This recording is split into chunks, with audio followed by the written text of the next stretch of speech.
Director General of the World Intellectual Property Organization, Luigi Di Maio, the Special Representative for the Gulf region for the European Union, Baghdad Armayev, the President of the newly formed Turkic Investment Fund. I think we're all looking forward to your contribution. Of course, Mr. Rifat Hisarçıklıoğlu, the President of the Union of Chambers and Commodity Exchanges in Turkey, and also the Chairman of the World Chambers Federation. Mr. Michael Schumann, the CEO of the German Federal Association for Economic Development and Foreign Trade. And sitting right beside me is Hanzade Doğan, the chairperson from Hepsiburada. Thank you for being here. Well, most recently, I've been at the World Economic Forum in Davos, and while there is always a lot of optimism amongst some of the world's richest people, there was also a lot of concerned faces when a lot of the delegates were talking about international trade, global growth, and global debt. The World Bank says the global economy is set to post its slowest half-decade growth in 30 years. The most advanced and even the most advanced and the developing economies will grow more slowly this year and next year than they did in the decades before the pandemic. What is also obvious is that that is going to have a flow-on effect for global trade. The International Monetary Fund says that a soft landing is in sight, but overall growth and trade is still remaining lower than the historical average. The world is more interconnected than ever before, so therefore geopolitical tensions are also going to have an impact. They can't be ignored. The war in Ukraine, escalating tensions in the Red Sea, the situation in the Middle East are all going to have an impact, not to mention the recovery that we're all still experiencing post the COVID-19 pandemic. So during this panel, we are going to explore those challenges, but also the opportunities that are affording the globe at this current juncture. We'll look to explore how things can be improved through regional connectivity, how improvements in infrastructure, things like border crossings, simplified visa procedures, how these things can improve our connectivity and global trade. What impact all this growth performance, growth promoting measures are going to have on inflation, because that can't be ignored during this current cost of living crisis. China is also going to, I'm sure, come up during our discussions. Their sluggish economic performance has continued. Most recent figures released on Friday show manufacturing slowed for the 5th month in a row. So globally, what impact is China's economy going to have on the rest of us? As I said, we are fortunate enough to have so many experts in this room to discuss it all. So enough from me. Let me hand it over to them, and we will start with you, Mr. Vice President of Turkey, Cevdet Yilmaz.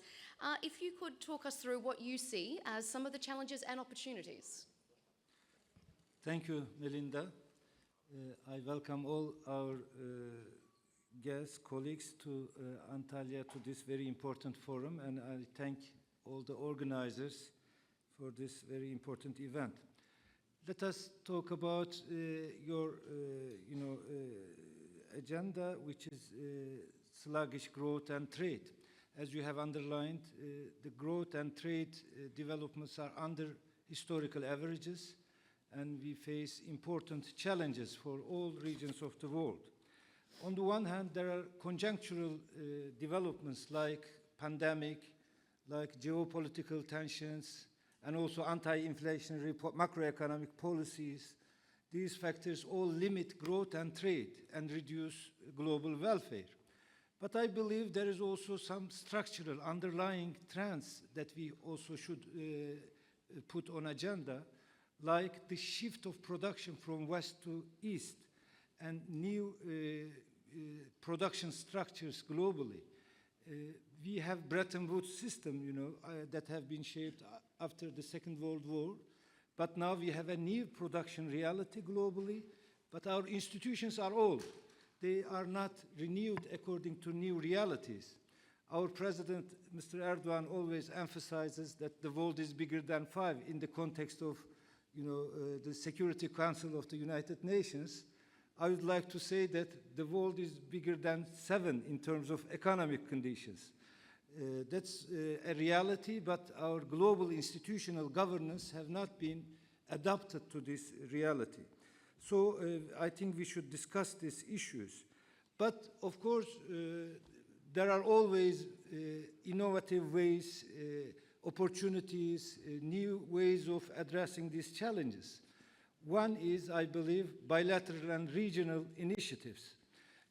We are, as humanity, we always have some opportunities, some ways of resolving problems. We shouldn't be pessimistic. We should look forward and look for innovative ways of approaching these issues. In that context, I believe bilateral relations and regional initiatives would be an important agenda. As Turkey, we are looking forward to develop our neighborhood policy. Naturally, neighbors trade more than others, We should also put this as a policy upon ourselves. And that requires new infrastructure investments for connectivity, but not only physical infrastructure. We also need to simplify regulations, harmonize our technical and regulatory framework, and also sign new trade agreements to better use these bilateral and regional potentials. But let me finish by saying that these bilateral and regional initiatives should not hinder us for looking at a new global setting as well. I mean, after all, we live in the same planet. We have global connectivities. So these bilateral and regional initiatives should go, but simultaneously we should also discuss a new global setting, a new international environment that will be conducive for growth, trade, but a fair, more balanced approach, considering also this climate change discussions, green and digital transformation, etc. Thank you very much. That would be my words for the first round. Thank you so much, Mr. Vice President. I'll call upon you, Deputy Prime Minister from Iraq, Mr. Fuad Hussein. I know that it's my understanding that just earlier this week, Iraq has announced that they've finalised the conditions necessary to become members of the World Trade Organization. That's an important economic step. Can you elaborate on how you view international trade connectivity with regards to Iraq? Thank you very much, and I'm glad to be here. Iraq, as any other country, is connected to the world. Iraq has been for a long time isolated because of the wars, many wars, and also because of the international sanctions. So the recovery started actually after the collapse of the regime or removal of the regime of Saddam Hussein. And then in 2005, we started to reconnect Iraq and Baghdad to outside world on various levels, diplomatic levels and economic ties, building economic ties with other countries. Yet we are in the early stage. We are still trying to build our economy. Our economy has been destroyed because of the wars, also because of the sanctions. To rebuild the economy, you need outside world. You need technology and know-how. So in this field, we are very much in intensive contact and in connection with the outside world so that we can build our economy. But at the same time, of course, this process has been affected and is going to be affected by what's going on around us. What's going on around us has to do with security, with wars, with conflicts. I will give you an example. COVID pandemic has been mentioned, and we are an oil country. Our budget is depending heavily on oil income. So perhaps it goes so far that to 90% of our budget is depending on oil income. During the period of COVID pandemic, then the oil price went down. It went down to, for a period of time, to $20 for a barrel. Believe me, sometimes we were producing and exporting our oil so that to keep our market. While we were losing, even during that process of producing the oil and exporting the oil, we were losing. So it was minus. I mean, for us, we faced a very difficult time. When the war started in Ukraine, and that once again affected oil and gas price in the world. And since then, actually, the oil price is about 75 to 85 dollar for a barrel. So, of course, this affected once again the financial situation of the country. So you will see that the connection or being in contact with other countries and the effect of the security on the economy of Iraq is obvious, because we are depending heavily on one pillar in our economy. Now this government is trying to diversify the economy. So we started to build or rebuild our agriculture sector. We are also looking to have or to invest in gas. So Iraq, within few years, next to be an oil country, it will be also a gas country. Once again, trying to be a gas country, so we need interconnection with the outside world. So at the end, each country, it needs to be interconnected with the outside world. But in the first place, we are heavily depending on our neighboring countries. In trade, we have very strong relationship with Turkey, but also with Iran. Trade relationship between Iraq and Turkey is progressing, advancing all the time, but that's also valid for other countries. These are some points which I wanted to mention it, and of course we can continue our discussion. Thank you very much. Thank you. You make an interesting point about diversification. It leads me on quite nicely, actually, to Ararat Mirzoyan from Armenia, which is a country that has been actively trying to diversify its international trade interests, no longer being so reliant on just one country. Can you talk us through what you see as the opportunities and challenges with regards to interconnectivity, trade, and diversification? Well, thank you very much. Good morning, dear colleagues. It goes without saying that I'm also happy for this opportunity to have this discussion with you and share my thoughts as well.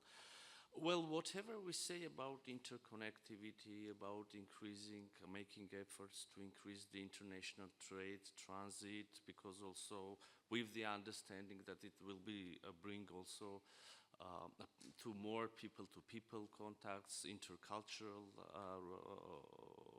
deepening of intercultural relationship, etc. Whatever we say, that will sound good. So everybody, I believe, in this room understands that increasing the interconnectivity and interdependence will be beneficial from the economic aspect, but also to put my ideas more clear, my country, Armenia, is a landlocked country. So there in Armenia, we understand the importance of the international trade, etc., and connections, probably more or at least no less than others in the room, but that's not the end of the story. We're not only landlocked country, we have only 4 neighbors with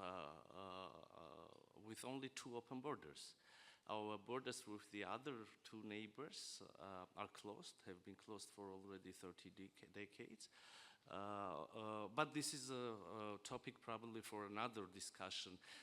For this discussion, I think it would be enough to mention that we are engaged in negotiations with both neighbors with closed borders to make it possible to open the borders, to establish normal relations. But there is, I said that there are 2 aspects of the issue, so economic benefits, but also political aspect. We believe that the interconnectivity not only is increasing interconnectivity, is beneficial not only from economic aspect of the issue, but also it brings more, as I said, interdependence, and also thus becoming a significant factor for peace as well. We believe that's the case, at least in our region. So to prove and to show our interest and readiness to be engaged in regional transit routes, making efforts to increase the trade, etc., we came up with an initiative. We called it Crossroads of Peace. So in this title, you can see that we see this project as not only an economic tool, but also, as I said, a factor of potential peace in the region. So according to this initiative, we're going to unblock, we suggest to unblock all the transit routes, all the transport infrastructure in the region, which is in our region quite well blocked.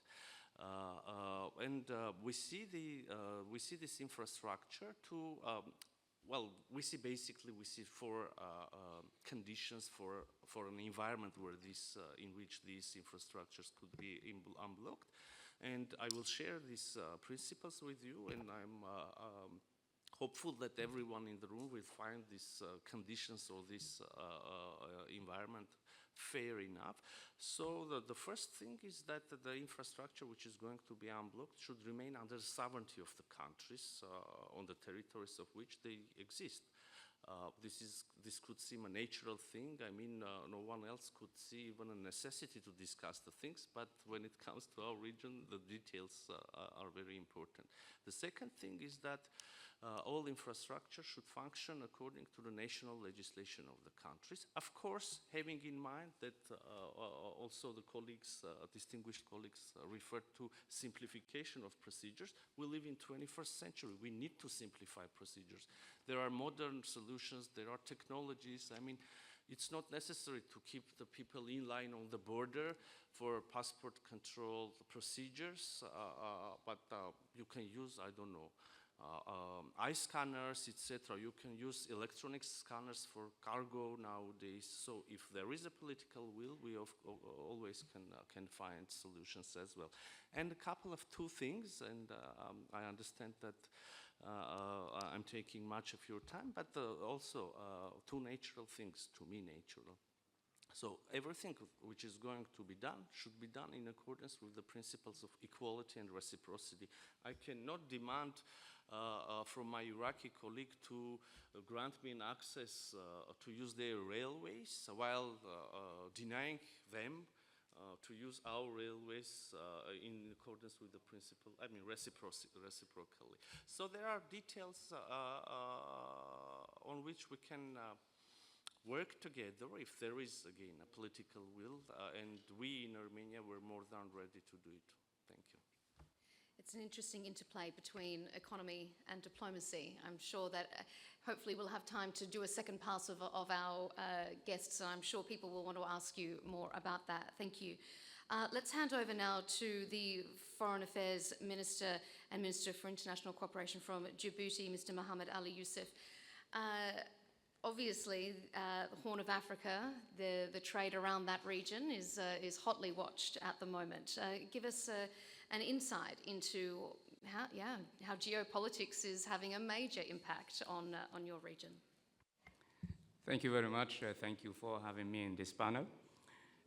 Let me maybe remind us all of a few fundamentals. One is that trade really brings nations together, diverse nations. It started, over history on barter and then it evolved to what we today call as the interconnectivity. The other fundamental issue is that trade helps also keep away the specter of war. Although, in the Horn of Africa, the Red Sea region, it's quite the opposite nowadays.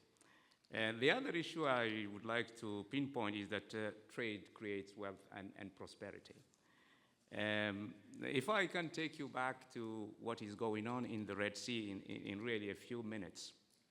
Of course, you all know that maritime traffic passing through the Strait of Bab el-Mandeb is huge. Only Europe foreign trade is around 40%. 20,000 vessels are passing through the Strait of Bab el-Mandeb. Most of the oil, export going, to Europe pass through the Strait of Bab el-Mandeb. When these attacks on vessels started in November, the disruption in the first weeks was really enormous. Today, for Djibouti at least, 50% of its transshipment activities dropped down, 30% of its trade volume, and now we noticed a number of shortages on very basic and crucial products like medicine.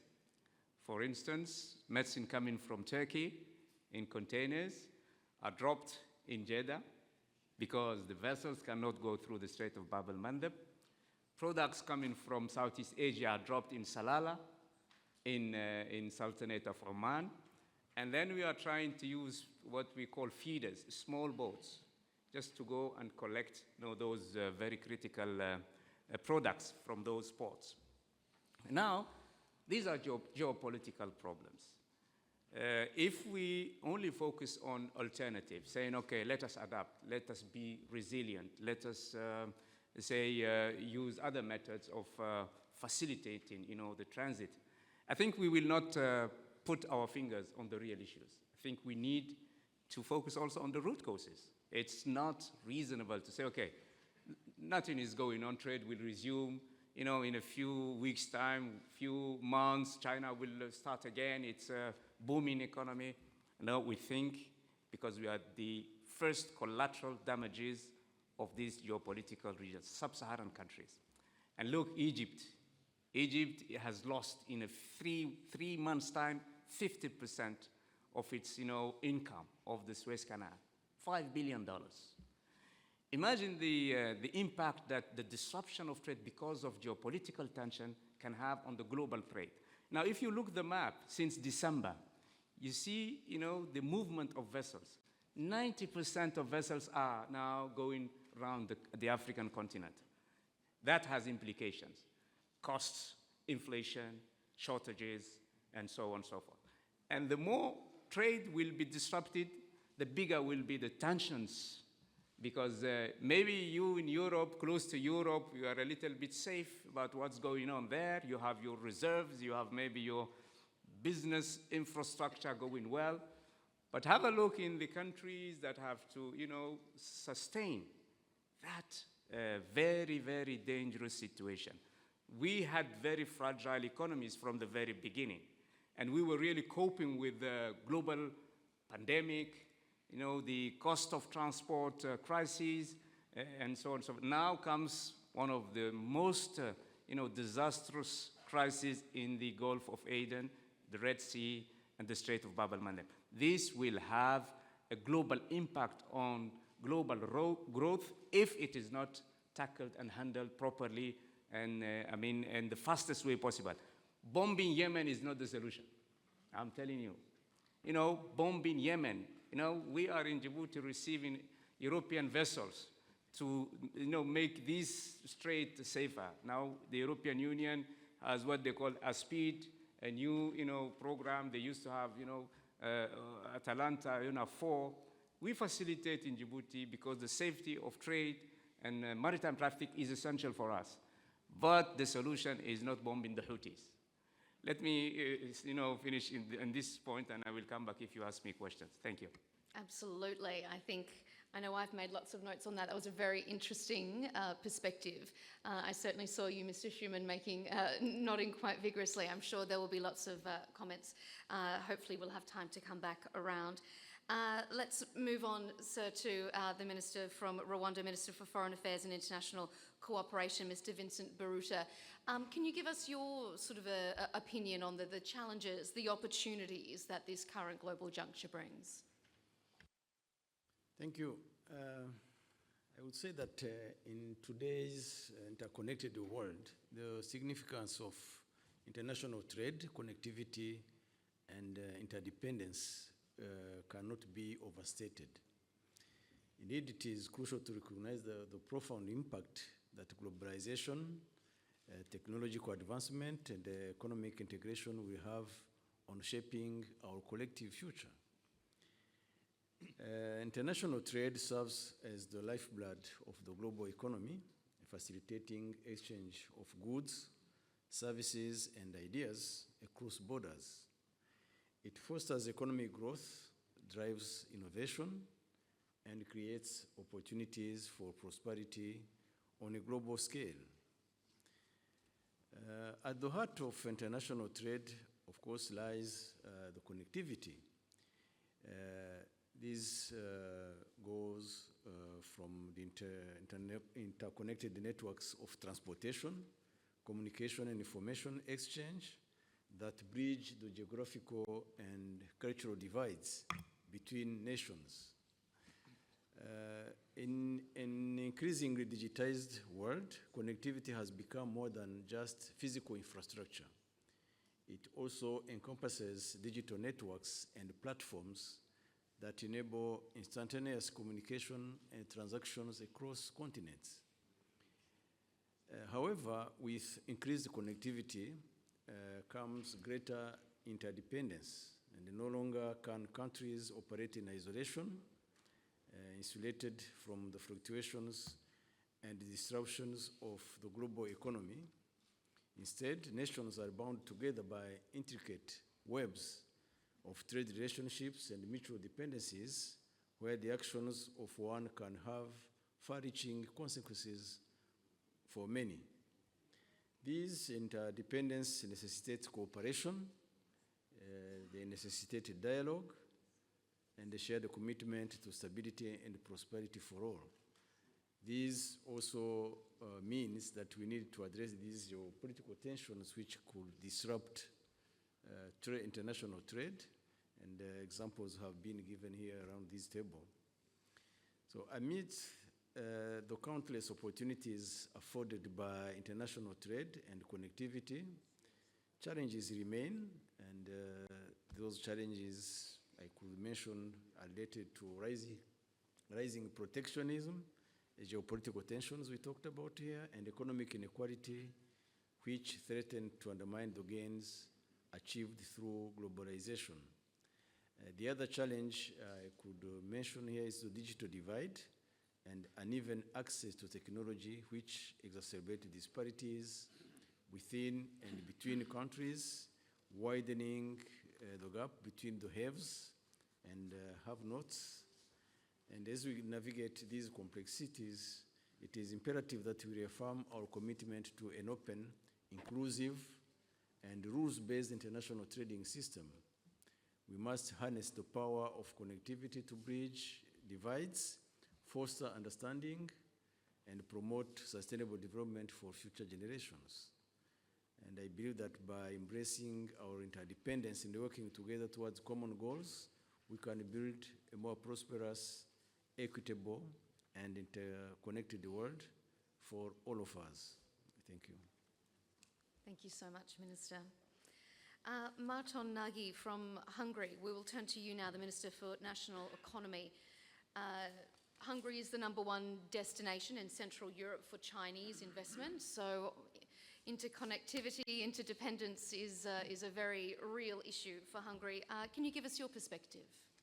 Much, and thanks for this lot of aspects that I heard. And I would like to add one more, and this is a global trade war, because we heard about a lot of tension, and behind there is a very, rational trade war, what is going on in the world. And this is in the US, China, and Europe, or European Union contact. So this war is going for the new industries, not for the old industries, new industries. This is a very important distinction between, let's say, steel industry, railway, and old machinery, and between electronic cars, AI, telecommunication, which is the new industry. And everybody goes to the new industries, and these trade aspects and the FDI aspects of this. And here, the Western world and the European Union had a dominance in the last years in the trade and competitiveness, but they lose it for now. Particularly Europe lose it, and we are very lag behind of these new industries in development, 5G, robotics, artificial intelligence, AI, electric cars, and so on. If you see US, let me, frankly speaking, US made a very clever step about Inflation Reduction Act, which is a pure protectionism, meaning increasing of the trade of the US, export volumes, and attract more FDI from abroad, particularly from Europe, in the case of the new industries. Attract more battery producer, more telecommunication sectors, and so on. Meanwhile, China is doing the same. China is also pushing more money in the economy as a state aid, and wants to increase the capacity in these new industry fields. So let me quote as well IMF. IMF saying that in US in the next 5 years, the budget deficit in percentage of GDP will be between 7 and 8% minus. So budget deficit 7-8%, stable. And this is valid for China as well, 7-8% budget deficit in percentage of GDP. What about Europe? Europe is meanwhile going back to the Maastricht criteria, which is normally it's a budget deficit of 3%. So I'm saying 2-3% will be there in the next 5 years.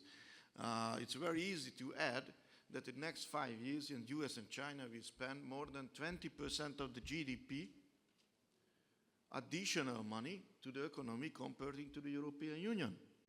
20% of the GDP. Come on. I mean, for Europe, this is a suicide. So this is a suicide. Going back to the Maastricht criteria. I mean, fiscal prudence is very important. We all know that the indebtedness of the country is not a good thing overall. But if there is a transition of digital and green transition, and we want to keep our competitiveness, temporarily, we have to spend more money because these technologies are very expensive, very expensive.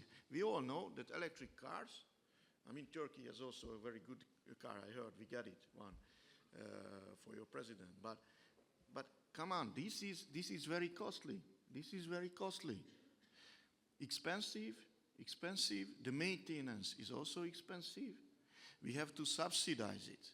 We have to subsidize this because both for the consumer and for the producer, is very expensive. It's very high capex need.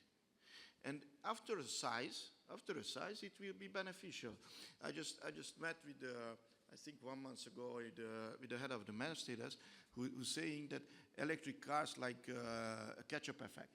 You know, we push it, nothing come in, push, and maybe after a 5, push, everything is come out from the catch-up bottle. So this means that these sizes matter in that sense. So Hungary is playing a very important role in this trade because this is a place of the electric cars ecosystem, meaning we just not supporting FDI, which is coming from the West and the East as well, for China as well, meaning cars, batteries and so on. We have CATL investment, SK Innovation, Samsung, and now we also announced a new BYD plan in Hungary, which is the first European BYD plan, which is, of course, planning to export BYD electric cars to the European Union. But here again, this transition is matter. So Hungary is all know that we are very open economy, export to GDP is 80%, so we are very important in that the trade should flow, and European Union somehow should take part or participate in this state subsidy war, state subsidy competition, and mainly the EV cars transition, because the transition is matter. If US and China is transit much faster, digital and green, to the new economy, this will, let's say, cause European Union it's very, very big cost and disadvantage. Thank you very much. Thank you, Minister Nagy. We'll hand over to Darren Tang from the World Intellectual Property Organization. I'm really curious as to how you see the organization interplaying with all these aspects. Thank you so much, Melinda, and good morning to everyone. Good night. Wonderful to be here for my first time at the ADF and in Turkey, which for thousands of years has been the crossroads and connector between East, West, North, and South. Intellectual property has often been seen as very technical, very specialized, of interest only to a small group of experts and specialists. But I think it's become a key element and a key component of innovation, technology, digitalization, entrepreneurship, and trade. And from my viewpoint as the head of the United Nations agency, the Global Agency for IP Innovation, I'd like to share 3 big trends that's happening in this area. First, as companies and countries pursue innovation, technology and entrepreneurship policies and strategies, we're seeing a dramatic shift in asset creation from tangible to intangible assets. Assets are no longer hard assets like chairs and tables, but soft assets, digital assets like patents, trademarks, designs, data, know-how. And today, global firms hold close to 70 trillion US dollars worth of intangible assets. Turkish Airlines, for example, is worth 2 billion US dollars, its brand. And companies like Hepsi Burada, a lot of your assets you're holding is data and your e-commerce platforms. So we find that this is a trend that it's happening all over the world, not just in developed countries, but also in developing economies. Last week, WIPO released a report looking at the top 20 economies with the highest intangible asset intensity. And India is in 7th place, Turkey is in 9th place, Indonesia 13th place, and Mexico 15th place. So it's not just about Europe and North America, it's about more and more of the emerging economies. Second, big trend, digital trade is powering the global economy. And I think all of us see that. We consume that and it's become part of our lives. But over the last two decades, trade in digital products has grown by over 8% each year, ahead of trade in goods and other services exports. And over half of all services trade is now digital, with a value of close to 4 trillion US dollars. Again, while these flows remain clustered traditionally around high-income countries, since 2015, digital exports from middle-income and emerging economies have grown the fastest, and developing countries are now responsible for around 25% of digital trade. And with the creation of platforms like the African Continental Free Trade Area, I think this will only accelerate. But what's very interesting is the third trend, and that's been happening under the radar for the last few decades. Increasingly, it is developing and emerging economies that are driving IP and innovation activity. Let's take Turkey as one example. IP filings in this country have more than doubled over the past 10 years, rising from 280,000 10 years ago to 580,000 last year. Turkey is now the world's third biggest filer of designs and the 4th largest filer of trademarks, surpassing the entire European region. And the number 3 country, by the way, is India, not some other countries. So China, US, India, and Turkey, top 4 trademark filers in the world. Let that sink in, because that shows you there's been a major shift in the geography of IP filings and innovation activity, which means that IP is no longer being driven just by the traditional powerhouses of Europe and North America, but increasingly by Asia, Latin America, and Africa. In fact, 70% of all IP now filed is coming from Asia, Africa, and Latin America. So the world is shifting. Innovation, entrepreneurship, technology is becoming more and more globalized. And so what that means is that for our work at WIPO is that it cannot be business as usual. IP cannot be just something so technical that only a few people understand it. We must demystify IP. We must bring it down to the ground. It must support those who are innovating and creating at the grassroots level. It must support the startups, the small and medium enterprises. It must support young people. It must help all these entrepreneurs to bring their ideas to the market.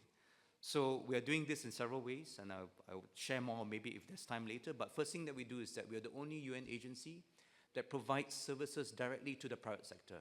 So when your entrepreneurs file for IP protection within your country, that's fine. But when they want to export that IP into other countries, WIPO provides the services through our international registries to allow them to help their IP cross borders, whether it's their trademarks or designs, or that we facilitate that.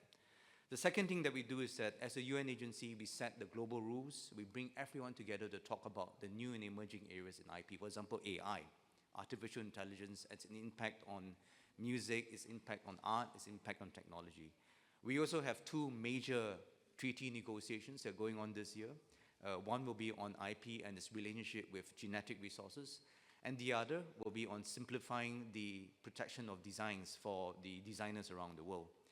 And so this is another area that we can promote. But one major area I want to share is that we are reforming the way we're providing technical assistance to countries. Traditionally, as UN agencies, we tend to rely on seminars and workshops, but we don't think that's enough anymore. So what we're doing now is that we're providing a lot of training of skills and projects. WIPO has a WIPO Academy that trained more than 220,000 people over the past 2 years. So we've become the world's largest IP training institute. 80% of those people we are trained are from developing countries. And 55,000 of this 220,000 are business owners, small, medium-sized business owners. So we're no longer just focusing on IP lawyers and attorneys. We're going down to the ground to support musicians, designers, creators, business owners, startup founders, and all of that. And that's the way we want to push. And we're doing a lot of projects to help bring IP to the ground. We just finished a project last year in the Petra region of Jordan, where we supported 35 women entrepreneurs in that region who are creating handicraft, right, to use IP to market, brand, and package their products in a different kind of way. And what we did was that we spent 9 months with them to understand their business journey, help them incorporate IP as part of their business strategy, and now their products are being sold for 3 to 4 times more in the global markets. We were just in Kigali last year in Rwanda. We launched a big project to support African women entrepreneurs in agribusinesses, helping them to, again, use IP to grow their business. And we have launched 80 such projects all over the world. I was just with Vice President Yilmaz yesterday in Ankara, and we are launching 3 projects with Turkey for SMEs, for your researchers, and for your local products. So let me just conclude by saying that I think I want to echo many of my fellow speakers that in a world of conflict and strife, we need more than ever to connect people. I believe that innovation is a bridge to connect different people together. When you invent by yourself, but when you innovate, it's a team effort, it's a global effort. So WIPO stands committed to work with all of you to make sure that through intellectual property, through innovation, through trade, we help to lift up people, give them hope, support innovation, support creativity, and bring the world closer together. Thank you very much. Thank you so much. That was very fascinating and so many facts in there that I wasn't aware of. So I think that was really enlightening. Thank you for your presentation. Luigi Di Maio, let's hand over to you now because if anyone has a cross-continental perspective as far as trade goes, it's you as a special representative for the Gulf region from the EU. So can you give us your perspective? Thank you very much. First of all, thank you very much for the invitation and thank you very much. And congratulations to Turkey for the organization of this forum.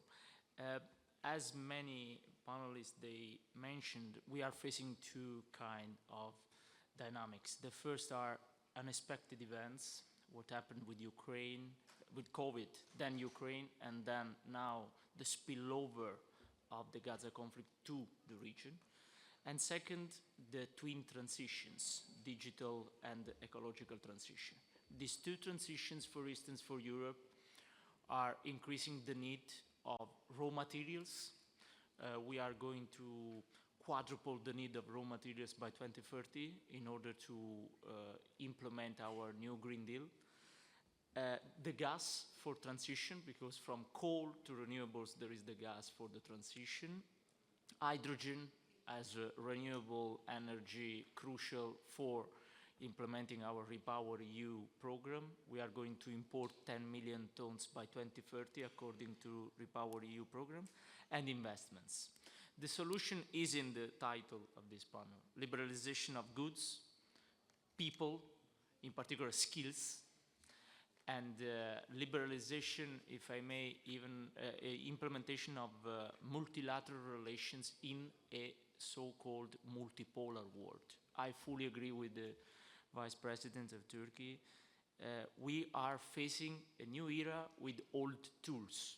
According to my experience as Minister of Foreign Affairs and Trade of Italy, I remember very well how much WTO, OMC needs, these organizations need, if I may, an update, a strong update. I attended just on Monday, last Monday, the WTO Ministerial Conference in Abu Dhabi. It's clear that we need new mechanisms, and it's the same for the Security Council of UN.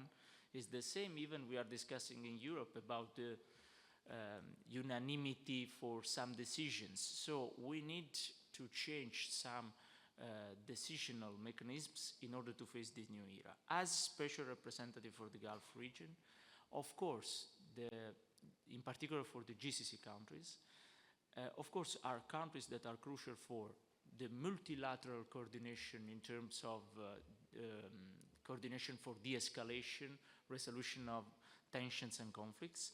And second, they are crucial for the ambitious vision programs where they are investing in renewables, they are investing in AI, they are investing in raw materials, they are investing in kind of new sectors that are crucial for our programs. But obviously, as you can imagine, there are old processes that are stuck since decades. Like, for instance, the EU-GCC Free Trade Agreement is stuck since 33 years. There are officials in the DigiTrade in Brussels that are younger than this negotiation. Like for the liberalization of the Schengen access, the visa, it's a point that is there since a lot of years. So on May 22, 2022, when I was the minister, we approved a new strategy as member states about 5 pillars: trade with GCC countries, renewable energies, regional security, visa and people to people, and relations between institutions. And now the 27 member states appointed me in order to implement this strategy. We are going to do our best, but I totally understand that in order to face this new multipolar world, we need to strengthen the partnerships with our partners. And of course, in order to strengthen our multilateral coordination, we need to solve our bilateral issues. And this is why I think we have, and we should accelerate more and more some processes. Finally, I would like to say that Red Sea and Black Sea are the two important results of the last crisis. Thanks to Turkey for the efforts and diplomatic efforts about the grain, and thanks to Djibouti and the countries of the Gulf for the support about the freedom of navigation in the Red Sea.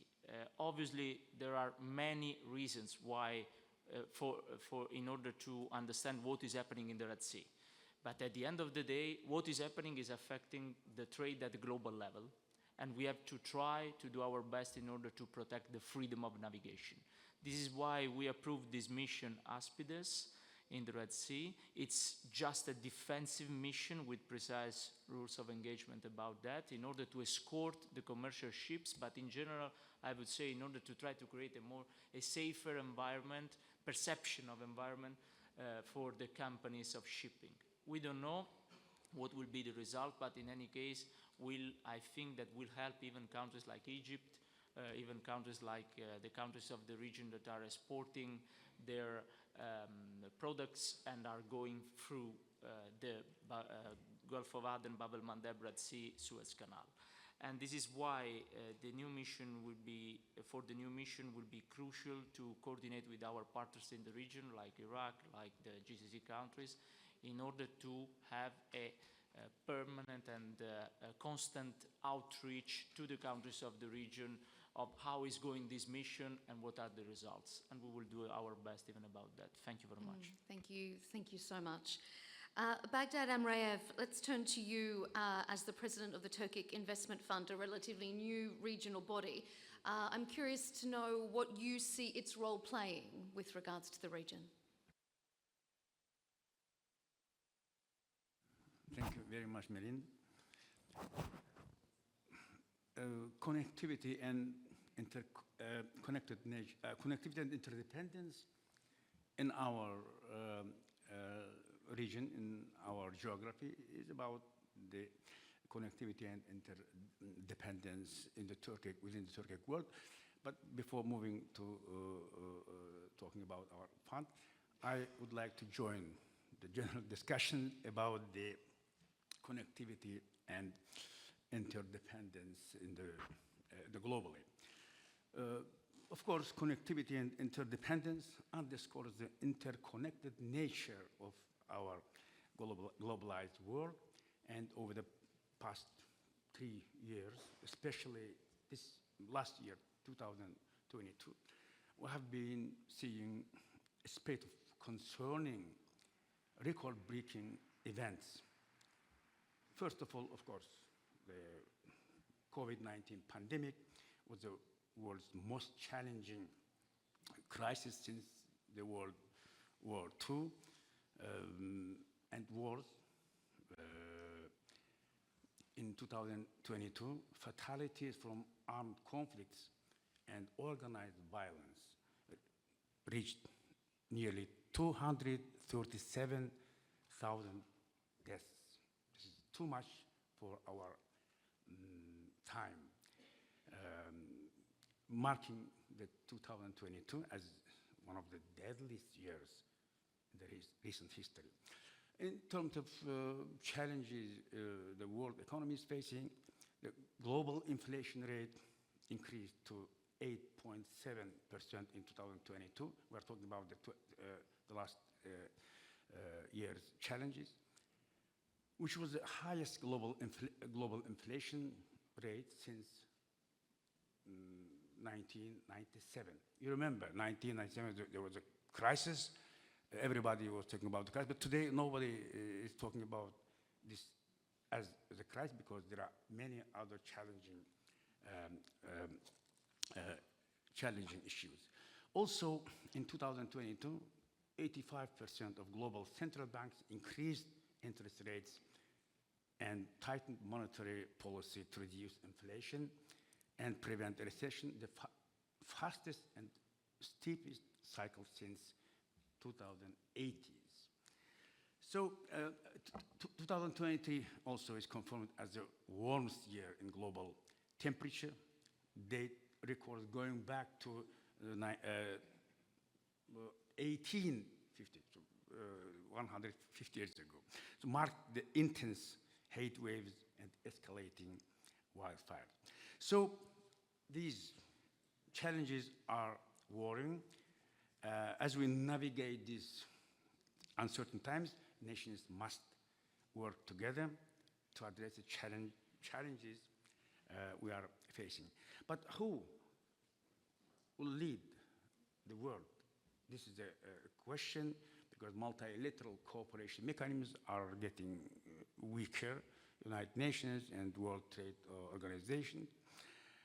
Global organizations are not sufficiently effective in dealing with international issues due to increasing the competition and tensions between major players.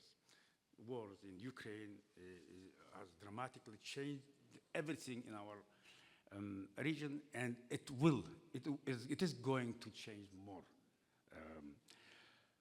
And we are now waiting for the results of elections in major countries. Today I saw a figure. In 64 countries, there will be elections in 64 countries. Among them, United States, India, and Russia. It will also introduce uncertainty that could potentially impact global markets and investment sentiments. leadership change in economically significant nations could reshape trade agreements and alliances, influencing global economic partnership and supply chains. So, in this critical juncture, we urgently need a renewed commitment from countries to uphold the principles of multilateralism, respect the international law and rules, especially from the leading nations, from major countries, otherwise restructuring of the world economic balance of power and the related uncertainties will continue to affect our economies. Developing economies suffer the most from crisis in developed economies since investors tend to withdraw their funds from the markets and hold onto their money until the storm passes. According to the OECD estimates, the annual investment gap in developing countries for basic infrastructure, food security, climate change, mitigation, health, and education is around $4.2 trillion.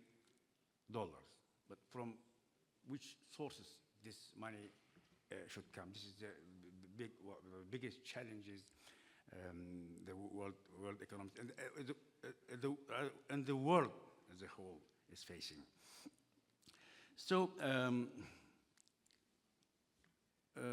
still, it is encouraging to see the strong determination of nations, especially from leading nations to be actors in their policies towards the developing nations. In terms of the Turkic Investment Fund, this is newly established financial mechanism of the Turkic-speaking states. You know that the integration of the Turkic world culturally has been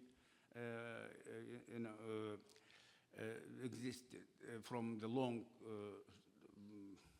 time. Turkic world has always been in a united world culturally, and after the independence of Central Asian countries and Azerbaijan, their independence, and with Turkey as the most developed country among the Turkic states, political integration also has developed dramatically. We share the common geography, we share common history and everything, and a single information area.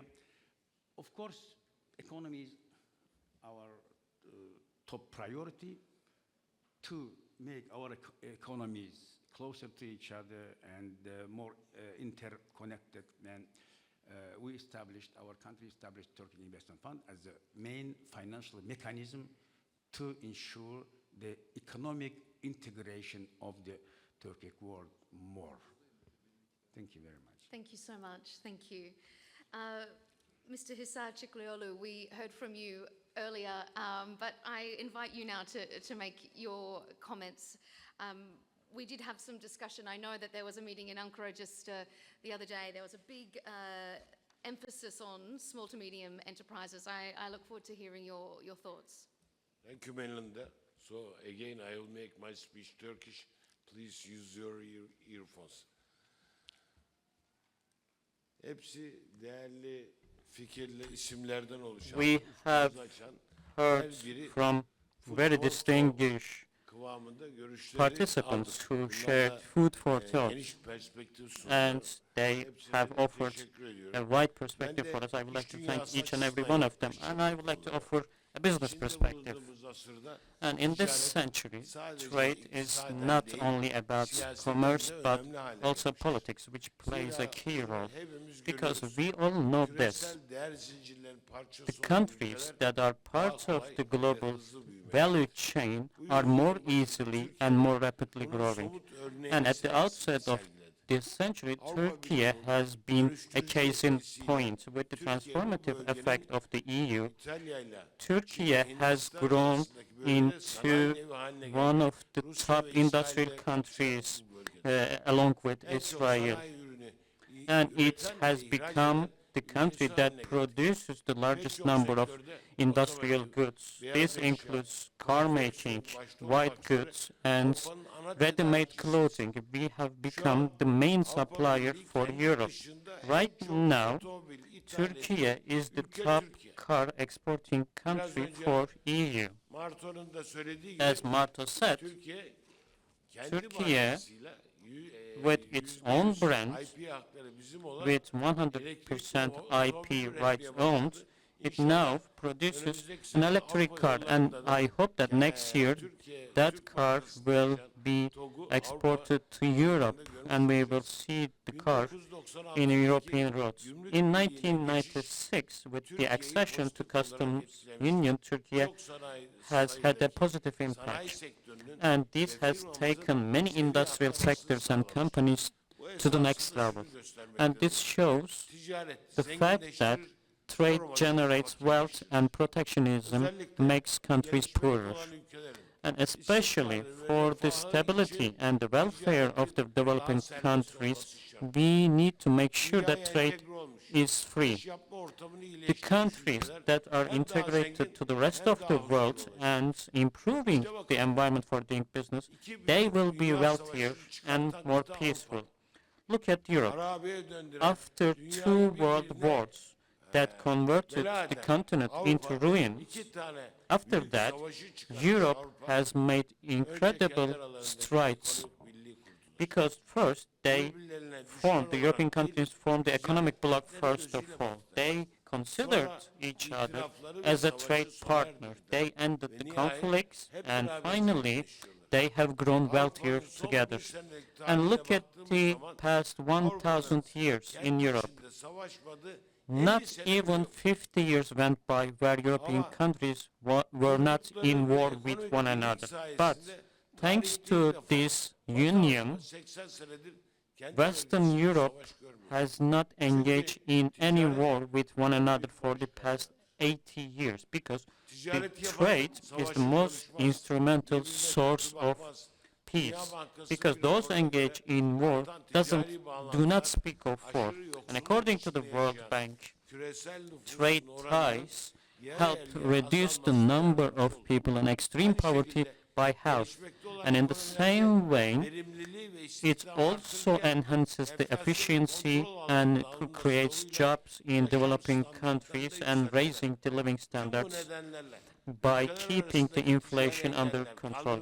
And that is why we need to eliminate trade barriers among countries and improve the trade among us. And building a rule-based trade regime will be beneficial for all. The WTO helped set rules and improve the global trade to some extent, but it has become less influential after the United States made attempts to deactivate the WTO, and this prevents offering a fair solution to the conflicts or the disagreements between the countries in a more fair way. And it also drives countries to choose unilateral tariffs. And as the business world, we believe that the global trade system needs to be upgraded and needs to be reformed. And we need to have an inclusive WTO reform based on the principles of development. And we wish WTO to lead the negotiations for the global trade issues, because a system that is predictable and based on rules will help improve the stability and the well-being of the people around the world. And another important point is the facilitation of trade. And in this respect, I would like to extend my thanks to the Turkish government, because our union now modernizes the land customs gates as a part of build, operate and transfer regime. And thus we improve the infrastructure and facilitate border crossings. Now we have reduced the waiting times by 4 times. And now the transit volumes have been multiplied at our border gates. In fact, this has been a win-win project for all the parties. Our export companies can now enjoy faster procedures at border gates and reduce their logistic costs, and our government has generated more tax revenues, which didn't bring any additional burden to the budgets. And this project has been selected as the best public and private sector partnership project by the United Nations. Now we would like to spread this regime, this model, across other countries. And with this being said, I would like to thank you once again for giving me this opportunity, and I'm looking forward to hearing from you about your distinguished and valuable contributions. Thank you. Thank you so much, sir. Thank you.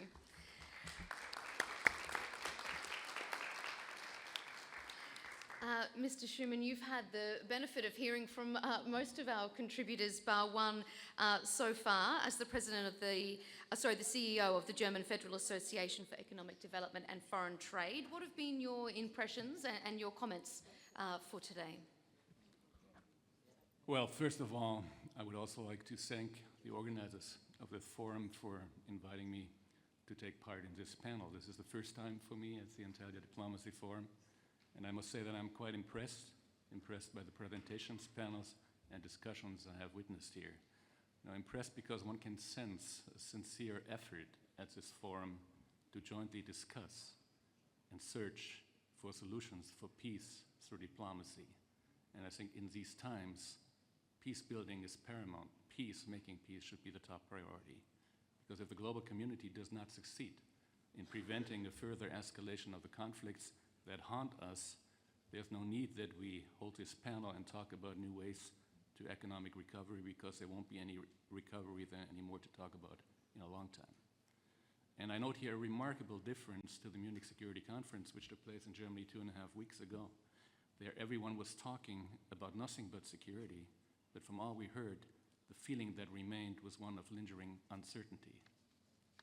So making peace was not at the center of discussion there, and perhaps with the exception of the speech held by Chinese Foreign Minister Wang Yi, it was not raised. Now, MSC has a motto since many years, which is peace through dialogue.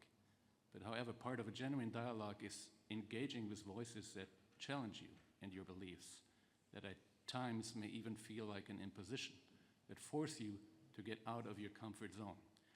If you try to avoid this, you run the risk of turning your dialogue into an echo chamber, and I think in Europe we move too much in echo chambers at the moment. The diversity of voices, which is a prerequisite for genuine dialogue, is what I see here, and I therefore wish that more participants from Germany would have made the effort to come here. I mean, Jens Plötner, advisor to Chancellor Scholz, had to cancel at a short notice. This forum deserves to become much better known in Germany, and we will work towards this. But come to the topic of today: what can international trade, connectivity, and interdependence contribute to peace building and economic recovery? Let me give you a brief outlook from our point of view. We are a think tank and a business association in Germany. We've been around for 21 years and work in more than 70 countries. And we bring together entrepreneurs from Germany with entrepreneurs from different cultural backgrounds. We match people who can ideally also do business with each other. And our focus here is on the people, with their respective cultural backgrounds and their respective cultural values. We do not lecture them, but listen carefully to their consensus, to which we then devote a lot of time. We call that economic diplomacy. And from the experience of more than 2 decades of doing this, we can say that this bridge building work not only helps to bring about economic growth, it also promotes peace and understanding at a personal level. And we firmly believe that international trade, connectivity, and interdependence contribute to this. Take the European Union as an example. I'm very grateful you mentioned that. You know, it was created under the impression of the horrors of the Second World War. It has long been a success story for peace and prosperity in Europe through regional integration. And now it is no secret that this European Union is not in a good state at the moment. You know, there are a lot of reforms needed, but despite all the justified criticism I heard here as well, we must not forget what we can still learn from it. And we should not give up hope in it prematurely. I mean, Viktor Orban said on your panel yesterday a beautiful sentence, that it is not a matter of writing off the EU, but of helping the voice of reason to regain a majority back within it. We will have elections of a new European Parliament in June, and we might well see new majorities that could put new focus on reindustrialization, job creation, and a path back to economic growth for the 27 member states. But also let me not be too Eurocentric here. Another good example of how connectivity, trade, and interdependence can go hand in hand as a Chinese Belt and Road Initiative. You know, it had its 10th anniversary last year and led to significant economic benefits. Even in Germany, if you look around, you know, the Duisburg area, it created growth, it reduced poverty through connectivity, and at a time when the West was receding from large infrastructure projects. And I'm not repeating Chinese government talking points here. I mean, you have to point that out in Europe all the time now. I'm quoting from an excellent study and analysis of BRI at 10, which was published last year by the Global Development Policy Center of Boston University.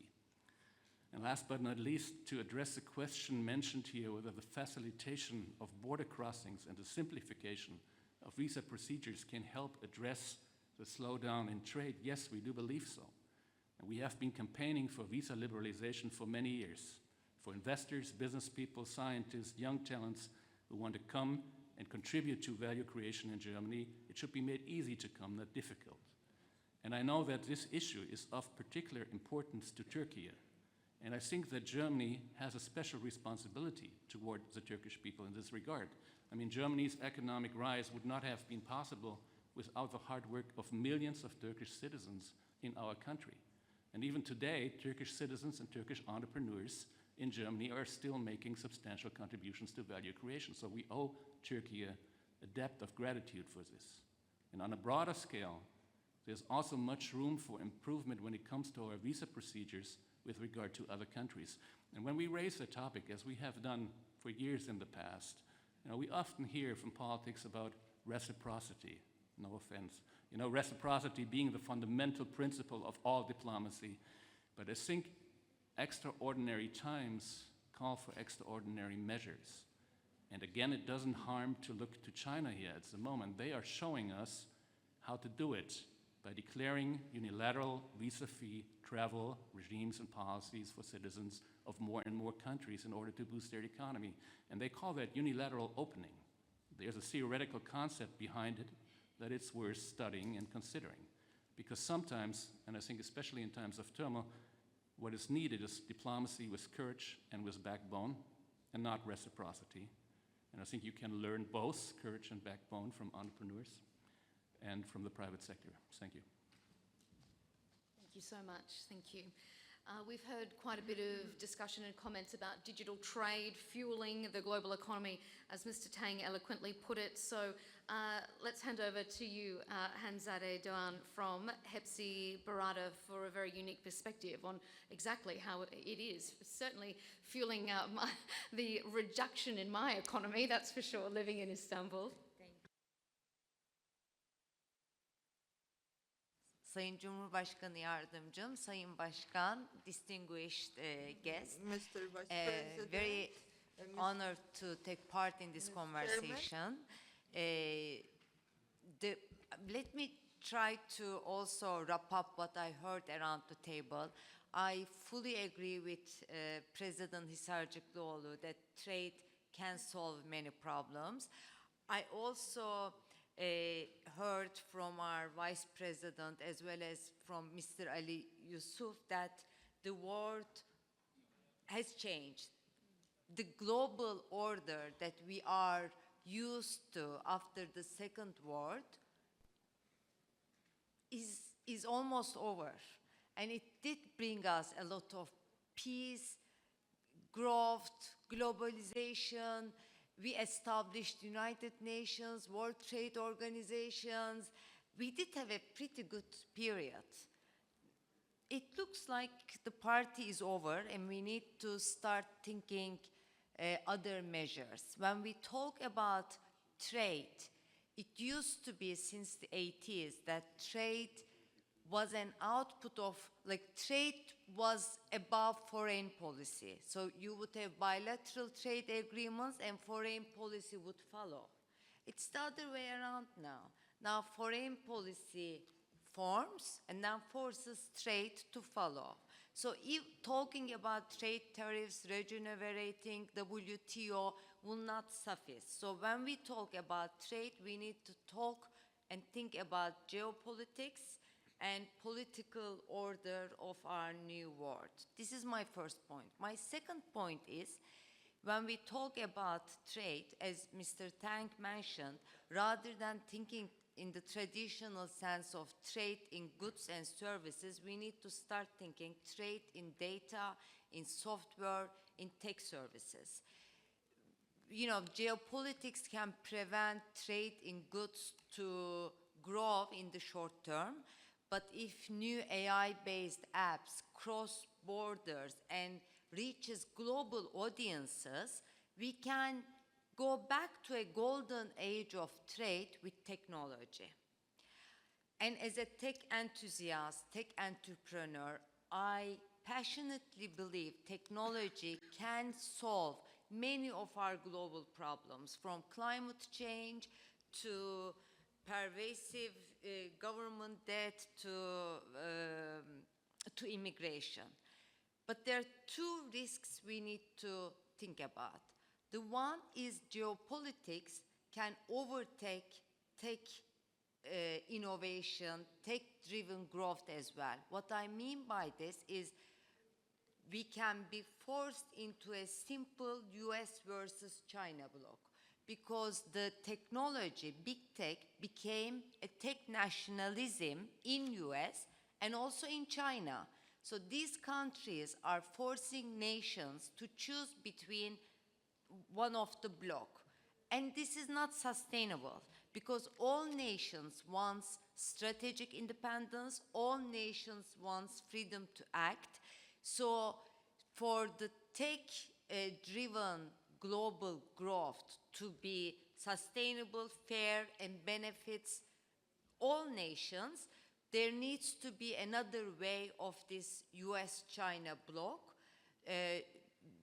Nations need to have their own technology strategy, their own innovation, and collaborate and trade. Everyone needs to be in tech integration and technology trade rather than being part of a bloc. The second threat I see is the big tech, the so-called big tech. These technology companies have gathered such power and such economic might that they are bigger than many states, and they have leverage on all states. So how nations find a way to, to give other technology companies innovation to grow from their nations against this big tech.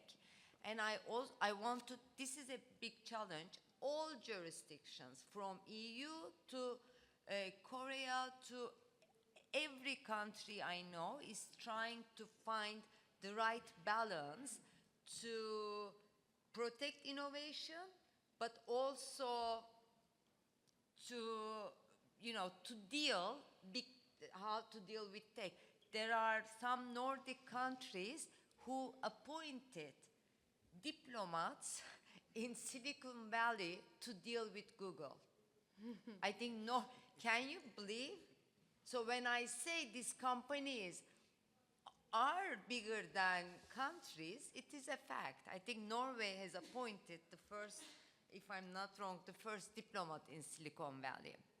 And our government, I think, is exemplary in this situation, because they took this issue very seriously, and with very nuanced, progressive, fair regulations, they have balanced being an open economy, liberal economy, but at the same time keeping a fair playing field for innovation to thrive. So I thank them for their commitment and vigor on this issue. And to wrap up, as I said, our hope is again technology, innovation, integration, cooperation, but with a new mindset. With a new mindset that I have to repeat because I think it's an historical sentence. Our president first used it, I think, in 2013. The world is bigger than 5, bigger than 7. In my specific e-commerce industry, bigger than 2. So we are an 8 billion humankind, and I hope we find shared values of fairness, sincerity, and work for global peace. Thank you very much. Thank you so much.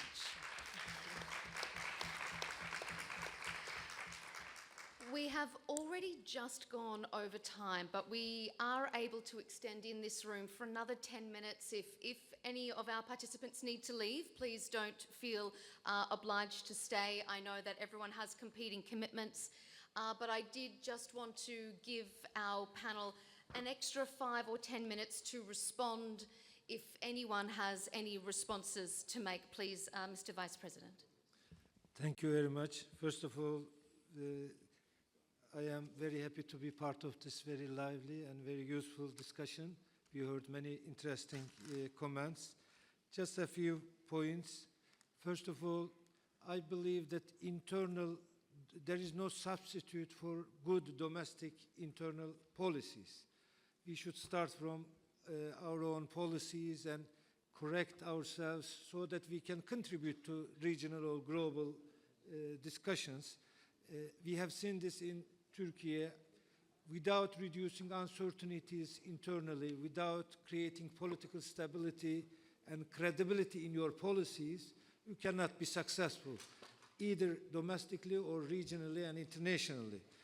Over the last 2 decades, we have managed to grow around 5.4% annually, while the global growth annually was 3.6%. So 1.8% above global averages over 2 decades.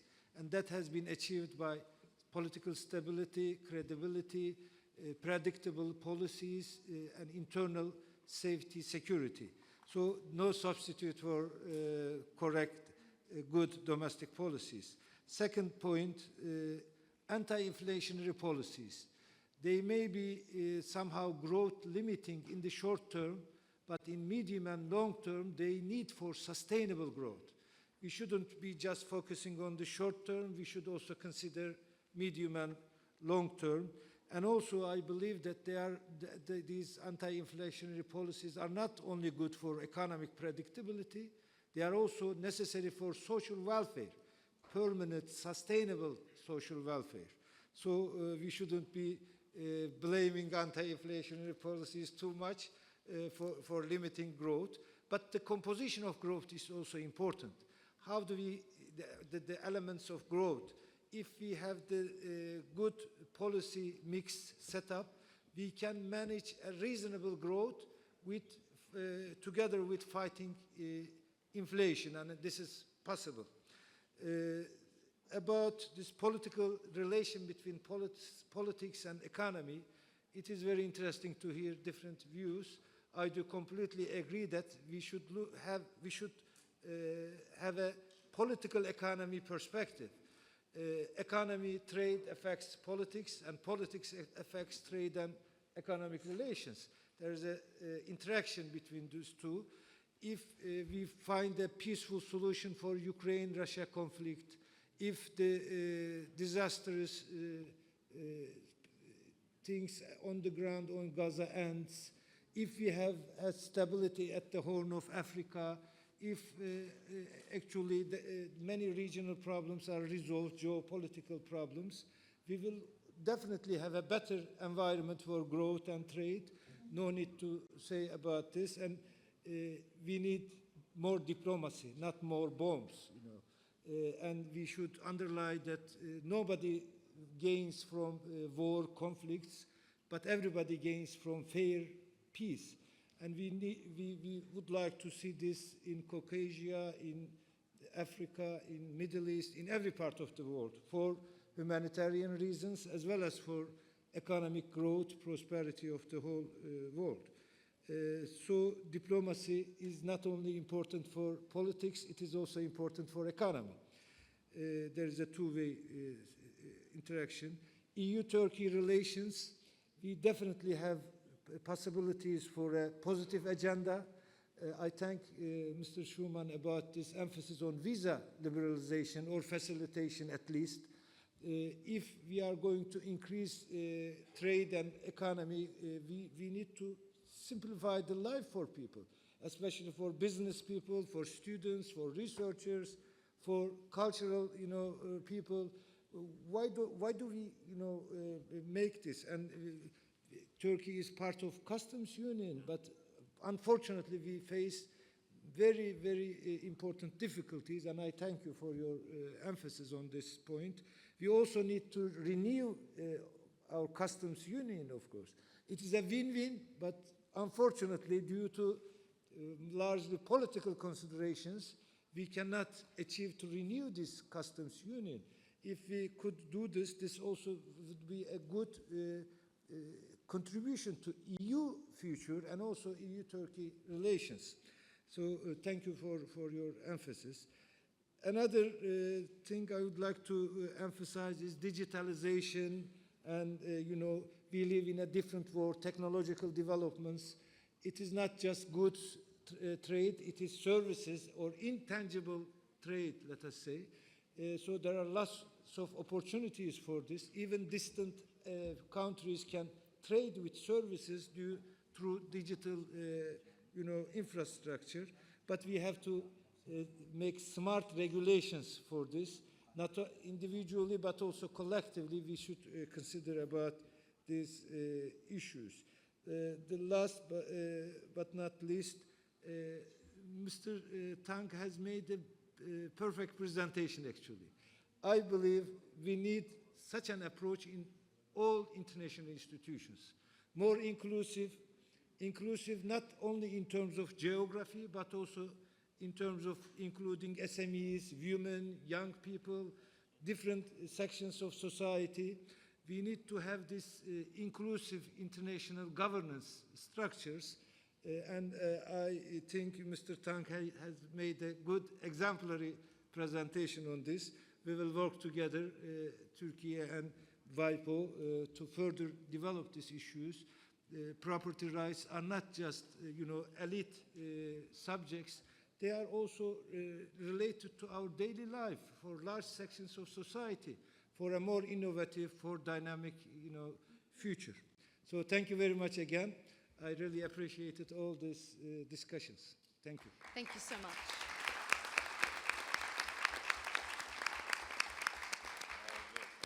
I know that everyone has a busy Antalya Diplomacy Forum ahead of them, so I will wrap up and allow everyone to move on to their next scheduled appointments. But thank you, of course, to our dignitaries, our distinguished guests, our panelists. Thank you. And to you, our audience, thank you for joining us.